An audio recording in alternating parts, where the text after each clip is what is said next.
Welcome on back to part two of today's afternoon's edition of From Day One. We resume with the cow. Issues that he's been dealing with, but he's still working diligently towards getting this cow situation under control. If it is a matter of sabotage, we're hoping the police will be able to help at least solve that part of it, and then that'll stop a huge part of any of the issues that we think that are going on. Well, as I understand it, there's no one presently in the house where these cows are. Monty, you may answer that. Do you know? Yes. Tim is rented the place from us, and he's willing to work with his cows, and his son also. His son is about 25, 30 years old, a little slow, but they like the cattle, and they're going to be moving in here. The house is all ready for them, probably here in the next week or so. But so there will be a tenant farmer on that farm? Yes, every day. That'll help a lot. Does Davis have any input on this? You're kind of our resident livestock expert. So you and Mr. Reed. I wouldn't say TJ. It's been a while since he's had any livestock other than a goat at his door. Oh, Deborah throws Mr. Reed under the bus. She wants to be the livestock expert of St. Joe County. She's just charming. I didn't have this on my schedule as something that's a county case. I thought it was a township, maybe, or no, it's the animal control officer. Well, I mean, obviously, if there's sabotage going on with a disgruntled person, it does make it difficult to hold Mr. Learn, toes to the fire if somebody is going out and letting these animals out. I think he's probably got a pretty strong desire to keep them in where they're supposed to be for his business to be profitable and to avoid being sued civilly. So with that, I'd leave it to the court's discretion as to how it sends today. I just like this whole thing. Deborah Davis, as usual, is a pro. There's no, she doesn't want to do anything to this guy either. There's a serious problem. The cows have got to be contained. They really do. You can't have the cows walking around on the road. But everybody's reasonable. The prosecutor's reasonable. She doesn't even know the file, but she knows this guy's no trouble. And if the cows are getting out due to sabotage, I mean, it's not like you want to prosecute him to the hilt. And just the judge, the defense attorney, the prosecutor, and the defendant, all just reasonable as can be. Mr. Learn, is there anything else you want to tell me? Judge, I have never, you know me. I'm always been straight up with you, and I am trying to do the best I possibly can, but I'm even looking at hiring maybe a private investigator. We have, the cattle part is just one part of this that has caused a lot of problems.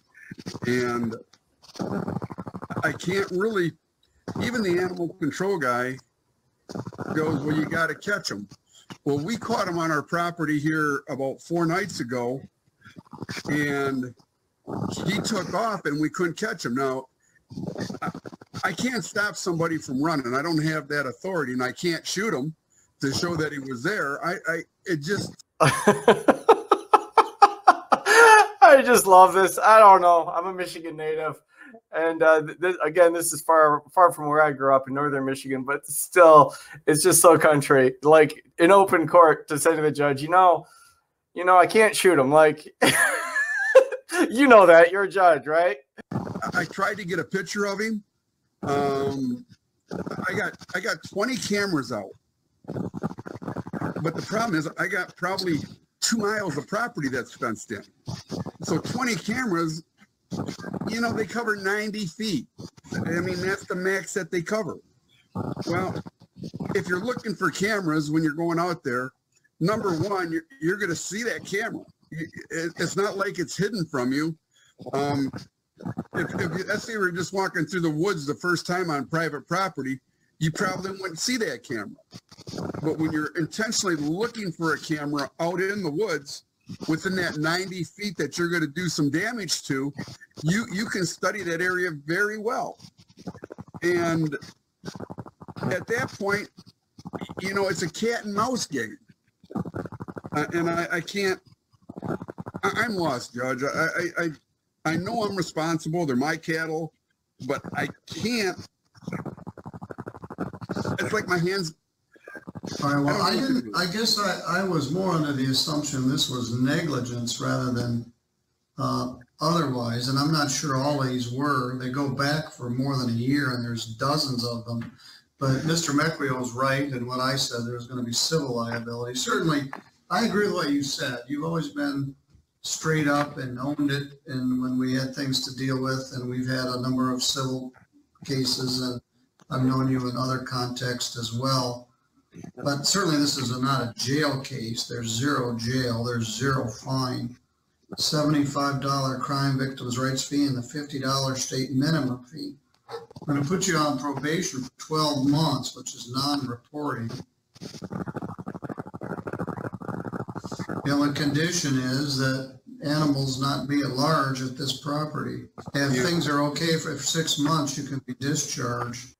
This whole thing I find very charming. I think it's kind of neat that, again, that it's a small county, so he knows this guy through the years. I mean, they're probably not the same, but in the same general age bracket. You know, there aren't that many people there. He knows and acknowledges on the bench. I know you, and there's clearly just mutual respect, and they're just trying to solve this problem. This guy he comes out with, I know it's my responsibility. I mean, it's the absolute antithesis of conflict. Everyone really sees the same thing here, and it's just kind of charming to see. I'm good with that sense, Judge. I'm not here to debate that. Well, if you can get another tenant on there, that would help to have somebody in residence.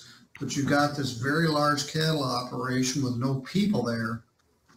And that's very dark, very curvy. We're fortunate that nobody's hit one of these yet. The only saving grace is because it is so rural, there's not a lot of traffic out there.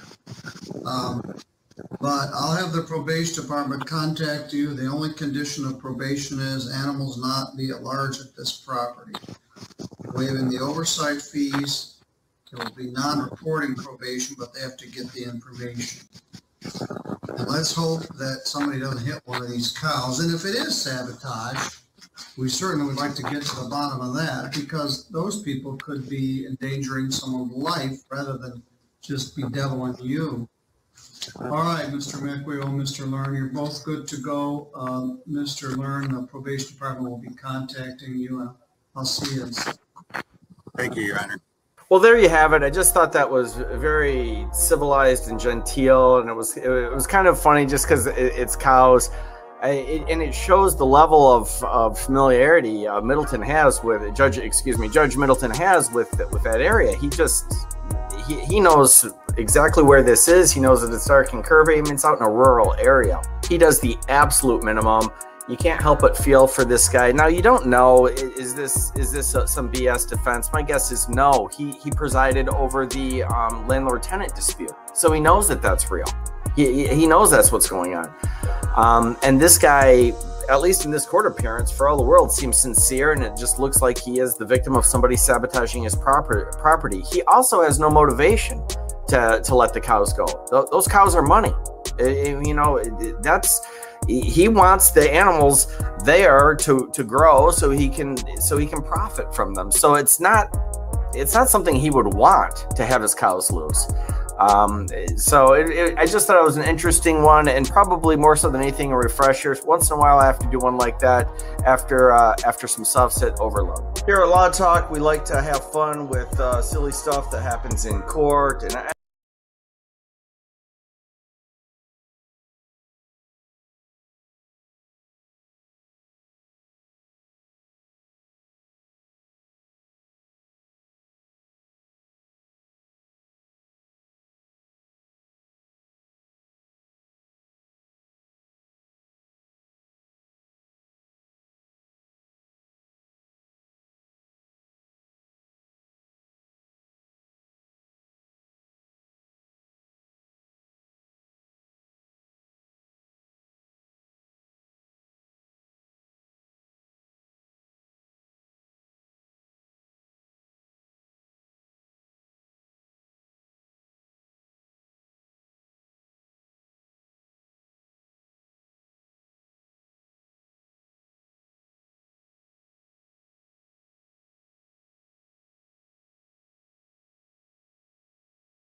Alrighty, we will close off this first episode today as soon as we finish out our fights here.